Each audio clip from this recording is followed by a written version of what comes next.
नमस्कार शिक्षक मित्रांनो। तर इयत्ता दुसरीमधील विद्यार्थ्यांचा मराठी या भाषेचा अभ्यास करत असताना आपण वाचन कौशल्यामधील अध्ययन स्तर क्रमांक 10 पाहत होतो। यामध्ये असणारी संबंधित कृती आपण पाहिलेल्या आहेत। तर अध्ययन स्तर क्रमांक 10 परिचित मजकुरातील 3 ते 5 सोप्या शब्दांनी तयार झालेली जोडाक्षरयुक्त लहान वाक्य वाचतो। वाचन कौशल्य पाहत असताना आपण विविध स्तराच्या विविध कृती पाहिलेल्या आहेतच। या कृतीमध्ये आपण अजून काही भर आपण घालणार आहोत। या कृतीच्या माध्यमातून आपण विद्यार्थ्यांमध्ये असणाऱ्या जोडाक्षरयुक्त वाक्य वाचन क्षमतेचा विकास करणार आहोत। तर चला आज आपण आपल्या या कृतीकडे वळूयात। आजची आपली पहिली कृती आहे जोडाक्षरे ओळखा। आपल्या या अध्ययन स्तरावर पोहोचण्याकरिता आपल्याला विद्यार्थ्यांना वाचनासाठी प्रेरित करायचं आहे। वाचनासाठी प्रेरित करत असताना विद्यार्थ्यांना जोडाक्षरयुक्त 3 ते 5 सोप्या शब्दांनी तयार झालेली वाक्य आपल्याला द्यायची आहे। अशी वाक्य देत असताना विद्यार्थ्यांना जोडाक्षर शोधण्यासाठी आपल्याला प्रेरित करायचं आहे। मग जोडाक्षर शोधण्याकरिता आपल्याला सुरुवातीला त्यांच्या अध्ययन क्षमतेचा विचार करून त्यांना वाक्य उपलब्ध करून द्यायचे आहेत। तर आपल्या या पहिल्या कृतीमध्ये जोडाक्षर ओळखा या आपल्या कृतीमध्ये आपण विद्यार्थ्यांना सूचना करायची आहे। सूचना आहे खालील वाक्य वाचा व त्यामधील जोडाक्षर शोधा। तर या कृतीच्या माध्यमातून आपण विद्यार्थ्यांना पीपीटीच्या माध्यमातून किंवा आपल्या फळ्यावरती हे वाक्य लिहून उपलब्ध करून द्यायचे आहे किंवा याचा आपण तक्ता देखील तयार करू शकतो। या वाक्यांच्या आधारे आपण विद्यार्थ्यांना सोपे शब्द तसेच काही सोपे जोडाक्षर यामध्ये दिलेले आहेत। तर जोडाक्षरे शोधण्यासाठी विद्यार्थ्यांना सर्वप्रथम वाक्य वाचावे लागतील। तर उदाहरणार्थ पहिलं वाक्य आहे मोती आमचा कुत्रा आहे। दुसरं वाक्य आहे मित्राने मला पत्र दिले। तिसरं वाक्य आहे आईने माझे पुस्तक ठेवले। चौथं वाक्य आहे राजूने झाडं पाण्याने भिजवली। पाचवं वाक्य आहे काल रात्री पाऊस पडत होता।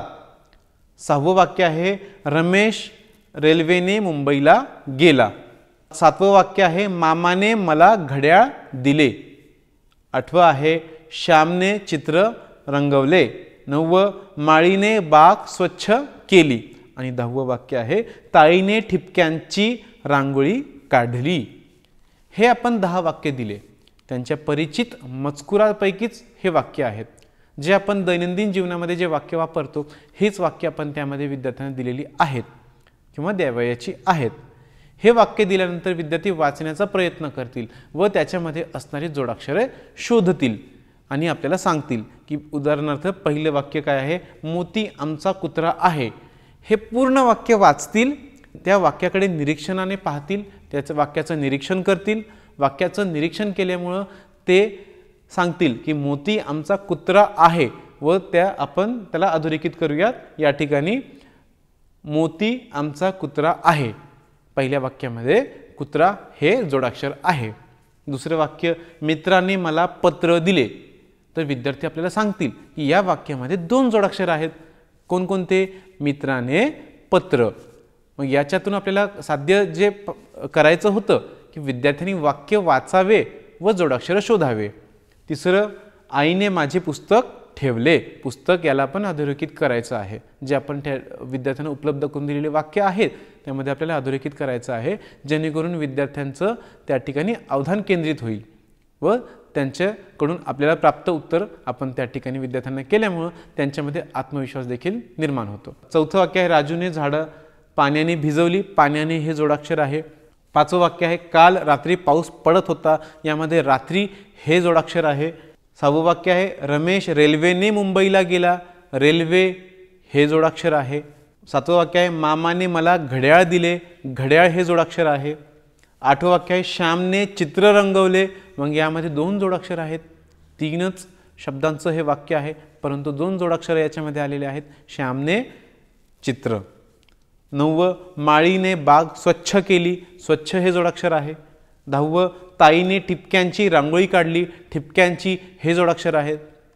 या कृतीच्या माध्यमातून विद्यार्थ्यांची वाचन क्षमता तर वाढतेच परंतु निरीक्षण केल्यामुळे त्यांना जोडाक्षरांची ओळख होते व जोडाक्षर लिहित असताना कोणत्या बारकाव्यांचा विचार करायचा आहे किंवा त्याला जोडाक्षर का म्हणतात हे देखील आपण स्पष्ट करून ज्यावेळेस विद्यार्थ्यांना देऊ, त्यामुळे विद्यार्थ्यांना जोडाक्षरांचा परिचय देखील होतो व त्यांचं वाचन वारंवार केल्यामुळं ते आपण त्यांना अधोरेखित करून दिल्यामुळं विद्यार्थ्यांचं अवधान त्या ठिकाणी केंद्रित होतं व जोडाक्षरांची संकल्पना त्यांच्यामध्ये दृढ होते। तर अशाच पद्धतीचे वाक्य आपण दिल्यामुळं जोडाक्षर ओळखा हे आव्हान विद्यार्थ्यांना दिल्यामुळं विद्यार्थी ते आव्हानाचा स्वीकार करतात व स्पर्धात्मक पद्धतीने या प्रश्नांची उत्तरं देतात व विद्यार्थ्यांना स्पर्धा हे खूप आवडते, तर त्यामुळे त्यांच्यामध्ये सर्वात प्रथम कोण सांगेल अशा स्पर्धात्मक वातावरण तयार होते व याचं उत्तर देत असताना एक रंजकता देखील तयार होते। अशा पद्धतीने आपण आपली ही पहिली कृती पाहिलेली आहे। तर चला आता आपण आपल्या दुसऱ्या कृतीकडे वळूयात। तर आजची आपली दुसरी कृती आहे ओळखा पाहू मी कोण। या कृतीतून आपल्याला अपेक्षित आहे की विद्यार्थ्यांना कोडं देणं। जसं विद्यार्थ्यांना कोडी, शब्दकोडी, वाक्यकोडी असं खूप आवडतात। विद्यार्थ्यांना एखादा प्रश्न दिला आणि त्याच्यामध्ये विद्यार्थ्यांना मजा येते। इयत्ता दुसरीचा विचार करता, त्यांच्या अध्ययन क्षमतेचा विचार करता आपल्याला असे त्यांना प्रश्न विचारायचे आहेत की जे त्यांच्या परिचित असतील। आपल्याला अध्ययन स्तरच आपल्याला सांगतो की परिचित मजकुरातील 3 ते 5 सोपे व जोडाक्षरयुक्त वाक्य वाचतो। तर मग यामध्ये आपल्याला त्यांना त्यांच्या परिचित मजकूर उपलब्ध करून द्यायचा आहे। तर सूचना आपण देऊयात, खाली दिलेली कोडी वाचा व कोणाचे वर्णन आहे हे ओळखा। चला आपण पाहूयात की कोड काय आहे। मी रोज उगवतो पूर्वेकडून आणि मावळतो पश्चिमेला, प्रकाश देतो जगभरून, ओळखा पाहू मी कोण। तर या कोड्यामध्ये विद्यार्थ्यांना सोपे शब्द देखील आहेत, जोडाक्षर देखील आहेत। हे विद्यार्थी त्याचं उत्तर देण्याकरिता त्याला पूर्ण कोडं वाचावं लागेल। त्यामुळे जे आपल्याला अपेक्षित आहे सोपी शब्द तसेच जोडाक्षर विद्यार्थ्यांनी वाचन करणे, त्याची वृद्धी होणे हे याच्यातून आपल्याला अपेक्षित उद्देश साध्य होते। तर विद्यार्थी वाचेल की असं कोण आहे की रोज उगवतो, रोज मावळतो, पूर्वेला उगवतो, पश्चिमेला मावळतो व सगळ्यांना भरभरून प्रकाश देतो। विद्यार्थी विचार करतात व त्यांचं परिचित आहे की पूर्वेकडून उगवणारा, पश्चिमेला मावळणारा सर सूर्य, मॅडम सूर्य। मग सूर्य हे त्याचं उत्तर विद्यार्थी देतील। सूर्य हे देखील जोडाक्षर आहे की जो त्यांच्या परिचित आहे। तर मग विद्यार्थ्यांना यामधून त्यांच्या रंजकतेने त्यांच्यामध्ये परिचित असणाऱ्या मजकुरातून विद्यार्थी सोपी वाक्य वाचू देखील लागतात व जोडाक्षरयुक्त वाक्य देखील वाचू लागतात आणि मग आपण ह्या प्रश्नाचं उत्तर फळ्यावरती लिहून द्यायचं आहे, ज्याच्यामुळे त्या विद्यार्थ्यांना त्या शब्दाचा परिचय होतो। तर त्याच पद्धतीने आपलं दुसरं उदाहरण पाहूयात की मी हिरवा, मला पाणी प्यायला आवडतं, माझ्यामुळे हवा शुद्ध राहते, मी सर्वांना थंड सावली सुद्धा देतो, ओळखा पाहू मी कोण। मग ज्या वेळेस आपण विद्यार्थ्यांना असं आव्हान देऊ, विद्यार्थी मजेशीररित्या ते विचार करतील, विचारपूर्वक त्याचं उत्तर शोधण्याचा प्रयत्न करतील।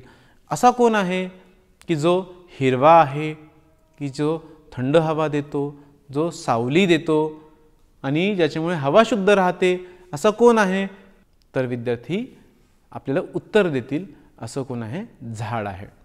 तर या कृतीच्या माध्यमातून विचार करण्याची क्षमता विद्यार्थ्यांची वाढते। आपण यामध्ये विद्यार्थ्यांना जे वाक्य देणार आहोत, जोपर्यंत ते कोड वाचणार नाही त्याचं उत्तर त्याला देता येणार नाही। अर्थातच वाक्य वाचन करून विद्यार्थी ज्यावेळेस उत्तर देतो त्याच्यामध्ये ही आपल्या अध्ययन स्तरावरती विद्यार्थी पोहोचण्यासाठी त्याला हे महत्त्वाचं ठरतं। अध्ययन स्तरावर पोहोचत असताना अजून आपली तिसरे वाक्य आपण पाहूयात।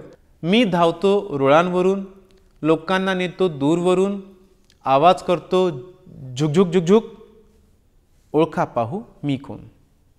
तर विद्यार्थी वाचतील कोण आहे?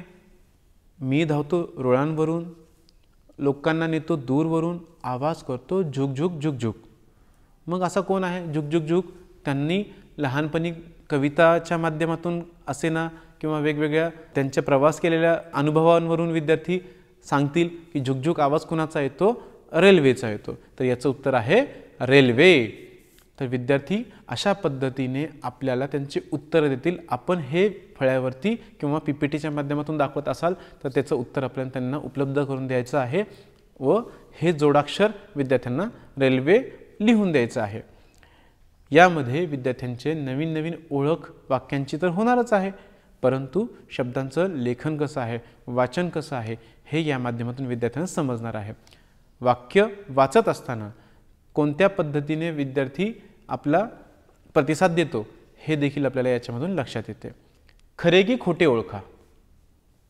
तर विद्यार्थ्यांना खरं खोटं हे समजतं की खरं काय आहे, खोटं काय आहे। की कधी कधी आपण मजेशीर विद्यार्थ्यांना वातावरण तयार करण्यासाठी एखादी खोटी कृती करण्यासाठी सांगतो, विद्यार्थी सांगतात की नाही हे खोटं आहे की खरं आहे। तर यामध्ये विद्यार्थ्यांना एक रंजकता निर्माण व्हावी वाचनामध्ये म्हणून देखील आपण ही कृती देणार आहोत। काही वाक्य द्यायचे आहेत की त्या वाक्यांमध्ये कोणतं खरं आहे कोणतं खोटं आहे हे त्यांना शोधायचं आहे। त्यासाठी विद्यार्थ्यांना प्रथमतः संपूर्ण वाक्य वाचायचं आहे। वाचल्यानंतर त्यांचं आकलन होईल की ते त्यांच्या अनुभवांशी निगडीत आहे की नाही। कारण विद्यार्थी खरं आहे की खोटं आहे हे कशावर ठरवतात की त्यांना आलेल्या अनुभवांवरून, की त्यांना आलेल्या अनुभवांवरून ते जर वाक्य मिळतं जुळतं असेल तर ते सांगतील की ते खरं आहे, की जर त्यांच्या आलेल्या अनुभवांच्या विपरीत ते वाक्य असेल तर ते सांगतील ते वाक्य खोटं आहे। म्हणून विद्यार्थ्यांच्या अनुभवांवर आधारित आपण त्यांना वाक्य द्यायची आहेत। सूचना आहे, खाली दिलेली वाक्य वाचा व खरे की खोटे ओळखा व सांगा।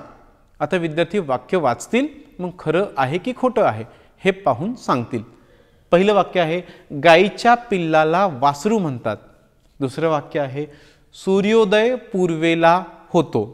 तिसरं वाक्य आहे, आमच्या घरातील मांजर भुंकू लागली।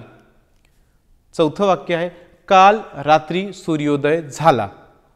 पाचवं वाक्य आहे, दुधाचा रंग पांढरा असतो। आता आपण हे सोपे सोपे जोडाक्षरयुक्त वाक्य विद्यार्थ्यांना उपलब्ध करून दिलेली आहेत। मग या वाक्यांच्या माध्यमातून विद्यार्थी आता वाचन करतील व त्याच्यामध्ये त्यांच्या अनुभवांशी निगडीत असलेलं वाक्य शोधतील। पहिलं वाक्य काय आहे, गाईच्या पिल्लाला वासरू म्हणतात। हां, त्यांच्या अनुभवाशी निगडीत वाक्य आहे, अर्थातच हे खरं आहे, म्हणून हे वाक्य ते खरं आहे असं सांगतील। दुसरं, सूर्योदय पूर्वेला होतो। हे त्यांनी अनुभव घेतलेला आहे की हां, सूर्योदय हा कुठे होतो, सूर्य उगवतो पूर्वेला, त्याच्यामुळे हे वाक्य खरं आहे। हे विद्यार्थी विचार करून उत्तर देतील। तिसरं वाक्य आहे, आमच्या घरातील मांजर भुंकू लागली। कदाचित विद्यार्थ्यांमध्ये हसू सुद्धा पिकेल की मांजर कधी भुंकते का? नाही, भुंकतो तर कुत्रा, मांजर कशी करते, म्याव म्याव। कारण हे त्यांचा परिचित अनुभव आहे। मग ते विद्यार्थी त्यांच्या अनुभवातून आपल्याला सांगतील की मांजर भुंकत नाही, मांजर तर म्याव म्याव करते, म्हणून हे वाक्य खोटं आहे। चौथं वाक्य आहे, काल रात्री सूर्योदय झाला। मग काल रात्री सूर्योदय झाला, मग विद्यार्थी सांगतील रात्री सूर्योदय कसा झाला सर, रात्री सूर्योदय कसा झाला मॅडम। मग हे वाक्य आपण पाहत असताना रात्री सूर्योदय होत नाही, हे वाक्य खोटं आहे। पाचवं वाक्य आहे, दुधाचा रंग पांढरा असतो। प्रत्येक विद्यार्थ्याला दूध हे पदार्थ माहिती आहे व त्याचा रंग देखील परिचित आहे, म्हणून विद्यार्थी लगेच सांगू शकतात की हो, हे वाक्य खरं आहे। म्हणून अशा पद्धतीचे ज्यावेळेस आपण विद्यार्थ्यांना वाक्य देऊ, विद्यार्थी आपल्या परिचित अनुभवाची सांगड याच्यामध्ये घालतो। निरीक्षण शक्ती तर वाढतेच, त्याचबरोबर विद्यार्थ्यांमध्ये आकलन क्षमता देखील वाढते, कारण त्यांना हे आकलन करून घ्यायचे आहे, समजून घ्यायचे आहेत हे वाक्यांचे अर्थ काय आहेत, आणि आपल्या वैयक्तिक आयुष्याच्या अनुभवांशी हे सांगड घालतो। त्यामुळे त्यांना हे समजतं की विद्यार्थ्यांना हे वाक्य खोटं आहे की खरं आहे, म्हणून विचार क्षमता देखील वाढते।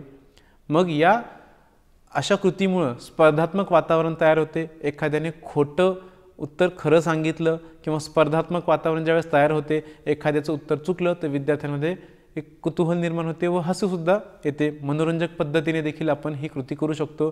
तर अशा पद्धतीने आपण अध्ययन स्तर क्रमांक 10 वर पोहोचण्याकरिता आपण विविध कृती पाहिलेल्या आहेत। तर अशा कृती आपण देखील करू शकतो व या कृतीमध्ये आपण आपल्या नवनवीन कृती देखील वाढवू शकतो।